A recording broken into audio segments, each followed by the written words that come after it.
Hey, what's up guys, my name is Eterno, welcome to episode 110 of Game Programming. Today we're going to talk about getting, basically being able to enter some kind of text into our little render method here. And then based on what text that is, of course, we will render the appropriate characters from our character array, okay? So in case you guys have been living under a rock and missed all the other episodes, go watch them. But we have basically any kind of character we want to show up, we can now actually control that, right? So if I go ahead and print like this one, for example, you can see it's printing F, okay? And F is index 5. Why? Because F, of course, is the 6th letter in the alphabet. But more importantly, the reason that's actually happening is, if I just bring this up really quickly here, the idea is, let me just find my little font sheet.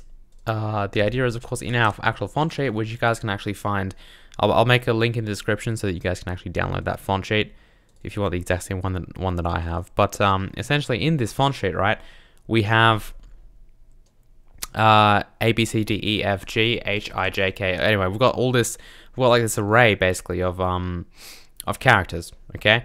And the idea is, based on the index of each character, that's what's going to define which one gets rendered, right?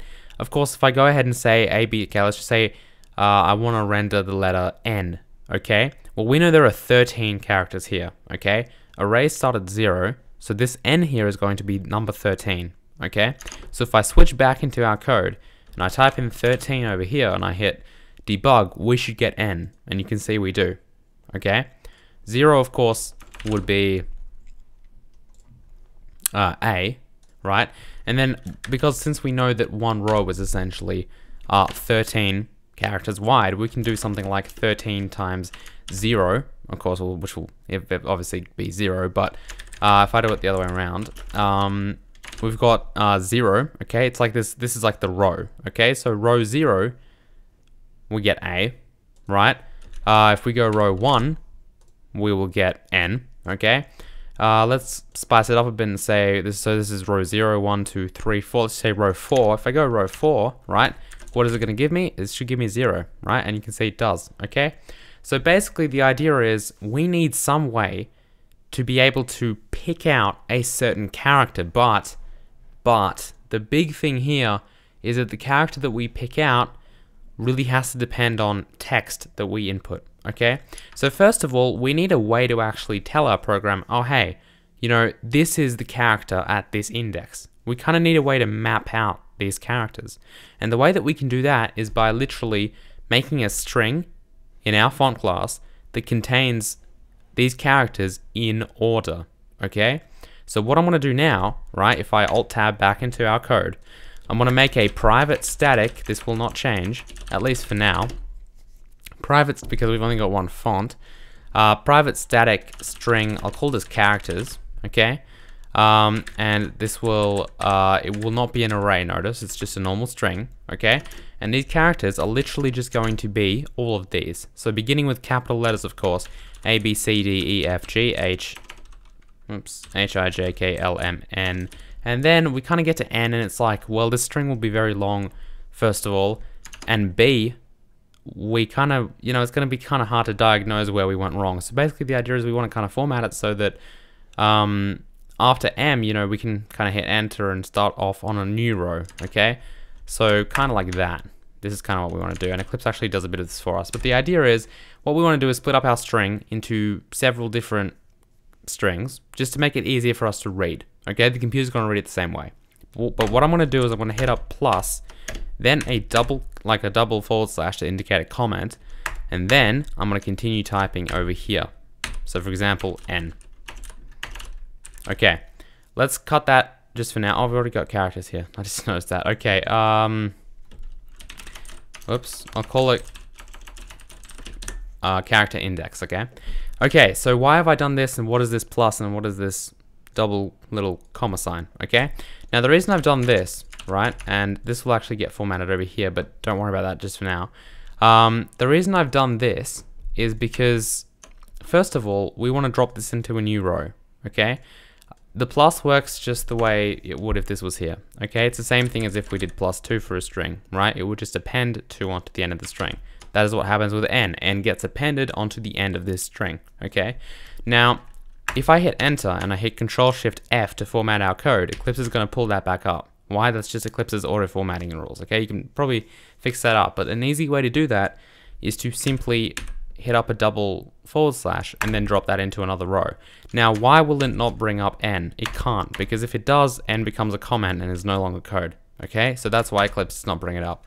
And doing it this way is really, really easy. Okay, so I can put a double kind of comma sign here, drop this down here, and then what we'll get is everything on a new string, everything on a new line, for example. Okay, so it's really up to you how you format this, but I like doing it this way. So let's continue here. So we've got n. It just kind of makes it, like, aesthetically to us as programmers look a bit better, because, you know, hey, we can see the n is on a separate row. Okay, so I'll continue here. N, O, P, Q, R, S, T, U, V, W, X, Y, and Z. Okay, fantastic. So then I'll do the same thing, plus //, and then I'll keep going, right? And the idea is if I hit Control Shift F, and I won't do that now, but I will in a minute, you'll see that it will more or less not get formatted back up to the line. So A, B, C, D, E, F, G, H, I don't need to keep checking that, J, K, L, M, okay, plus P, Q, R, S, T, U, V, W, X, Y, and Z. Okay, fantastic. Now, okay, so what I want to do now is, let me just bring that back up. Okay, so then what do we have then? We've got the numbers now. So 0, 1, 2, 3, 4, 5, 6, 7, 8, 9. And then we've got dot, comma, and one of these, apostrophe, single quote, whatever you want to call that. And then we've got another single. Okay, this is where it gets interesting. Okay, because we've got two types of single quotes. Notice, and then we've got two types of these things. Now, what I want to do here is I'm actually not going to add the real quotes. Okay, so basically you can see that this is not a neutral, so to say, quote. It's an opening quote, and this is a closing quote. Okay.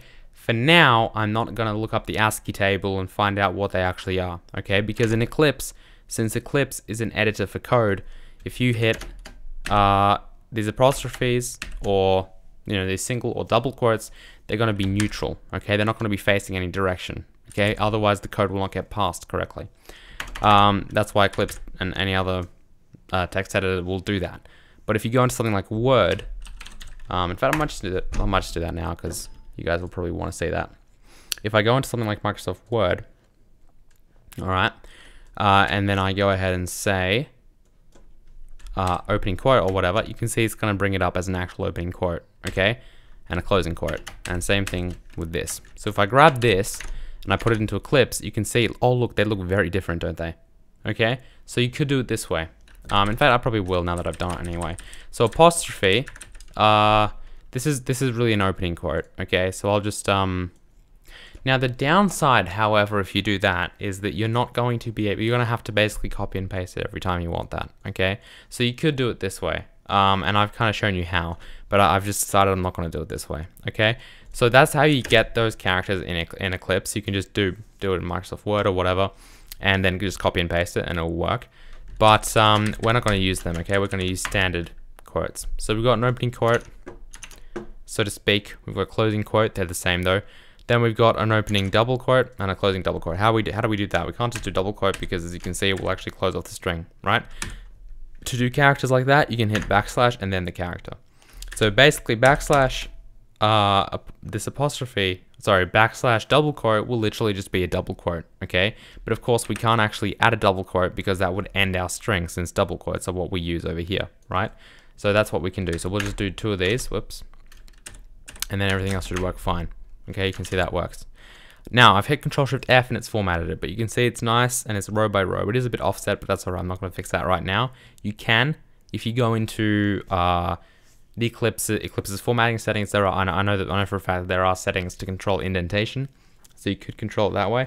But I'm not going to bother with that right now because it looks fine to me. All right, great. So we've got the apostrophes. Now we've got the semicolon and the colon. Semicolon, colon. Exclamation mark, @, dollars, percentage. What else? Brackets, minus, plus. All right, fantastic. That's it. That's all we need. So the idea is I've copied down this font sheet exactly. Make sure it's obviously correct, otherwise it's not going to work, okay? But this is how we do it, okay? Simple as that. We've got this now. Now, how is this useful to us? It's the reason it's simple. The reason it's actually useful to us is very, very simple, okay? Because this is like a lookup table. When we pass in a string to render, such as hello, okay, what we're going to be able to do is say, okay, find the letter H in this index, okay? Here it is, capital H. There it is, okay? Then we can say, well, what position is that in this index? What index is it in this string, okay? 0, 1, 2, 3, 4, 5, 6, 7. It's index 7, okay?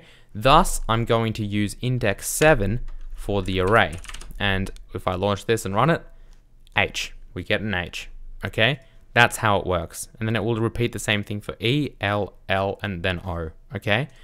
That's how it works. So we have a lookup table, and conveniently, the reason I did these in order, obviously, is that this lookup table corresponds directly to which character is which in our sprite array, okay? Simple as that. Now, in order to actually calculate all these indexes, our job is largely made easy because there is an actual method in the string class that will actually find what index a character is at. But essentially what we need to do is, obviously, we want to render every single character, okay? If we type in a message, and we could probably do this right now, so font, so public void render, for example, here might have something like, string text, okay? So that's very, very simple. But the idea is we want to render every single character in this string that we pass, not just the first one, okay? So we're going to need a way to repeat code. We're going to need some kind of loop, okay? A good way to go would probably be a for loop, okay? Because strings are indexed as well. So picture a string as an array of characters, because that's really what it is, okay? In fact, you can see over here, it represents character strings, okay? And the idea is, here we go, exactly. String equals ABC. The actual character data is just an array ABC, okay? That's how it works. So it is an array of characters that we have. So let's go through every index in that array, or in other words, say in I equals 0, I is less than text.length, because we're going through every, not last index, ooh, that one did a lot, because we're going through every single character in that array, I++, okay? We'll grab the character, and we'll just call it current character, okay? And that will be text.character at, and then, of course, the index being I. All right? So, what does this do? Pretty simple. If we go ahead and print current character, all right? And I won't actually print it on a new line. All right, I'll pop in a new line at the end of this though, so that it prints it all in a row. And I might actually just print it along with a space, okay? If I go to game, fix up this error, enter something like hello, all right? And then just run this basically. What we're gonna get is, you can see hello, okay? The reason they have spaces in between them, of course, is because I did put that space over here. But you can see that via this for loop, it's rendering every single character individually, all right? If I do put a line at the end of that, and run this, then we're obviously gonna get hello, okay? So that's how that works. Pretty simple, right? Again, if you guys are ever in doubt at what something does, print it to the console. That's probably the best debugging tool you actually have, okay? Obviously, debuggers are very powerful, but this printing to the console thing, it's just probably the easiest way, honestly. All right, fantastic. So now that we've got that, we need to figure out which index this character is in our string, right? So how do we do that? Well, let's make a variable out of it, and let's set it equal to our character index, right? Dot index of, and then we can pass in a character. For example, current character. All right? So if now we were to print out index plus maybe like a space, all right? And we run this. All right, so let's just add in a print line at the end of that. If we run that, there you go. All right, great. So we're getting all the indexes now. So you can see for the first one, it's saying, all right, well, the first one, right, over here is, of course, the letter H. And what is it giving us? It's giving us 7. Why 7? Well, 0, 1, 2, 3, 4, 5, 6, 7, right? H is number 7. Then it's giving us number 30, which I presume is lowercase e. I'm not going to count that. But that's the idea, and all the way to 70 being the exclamation mark, which is right over here. All right? Fantastic. So guess what? We've now got an index. So now all we really need to do is actually render the sprite for each of the characters. And which index are we going to render it at? Index. Okay? Simple as that. So if we do this now, what are we getting? Exclamation mark. Wait, that's weird. Shouldn't we get the whole word? Well, obviously, but the idea is that we're all printing them on top of each other. The last one is exclamation mark. Okay, so if I do something like a single character print, so for example, I can print like an number 2, run this, sweet, we get 2. Change this to a lowercase a. Lowercase a, how awesome is that, right? It's doing everything for us, except it's not printing them in a row. How do we do that? Well, we need to play around with the position that we rendered the sprite at, okay? Now, how big are these? I've actually forgotten, which is a bit embarrassing. I think they're 16 by 16 though. So what I can do is if I put, let's just say, we'll go 50 for now. So 50 right now, okay, and I'll change these to parameters in a minute, but just to not complicate this. 50, 50 is kind of the index that we want to render it at, okay? So right now, that's over here, okay? Now, based on which character we're currently rendering it at, right? Because of course, I know the length of the string, and then I'm obviously using this for loop to go through every character in the string. Based on which character I'm up to, that's the X position it should have, right? So the first one, again, should be offset by nothing. The second one should be offset by 16. The third one by 32. Then 48, then 64, so on, okay? So how can I do that? I can say plus I, being this current variable here, right? With which iteration of the for loop we're up to, multiplied by 16 because that is the size of each character, all right? Let's launch this and see what happens. Amazing. There's our text. Awesome, isn't it? So now if I change this to something like the Cherno, what's going to happen? We're going to crash. Why did we crash? Why did we crash? Because I put a space there. All right? So what happens if there's a space? What do we do if there's a space? Well, it's pretty obvious what we do, okay? We still increment the position that I'm at, but we don't render anything there, okay? So to put it simply, right now what we'll do is, because if it can't find it, I think it returns -1. Yeah, -1 if the character does not occur, okay? So we could put in like a space.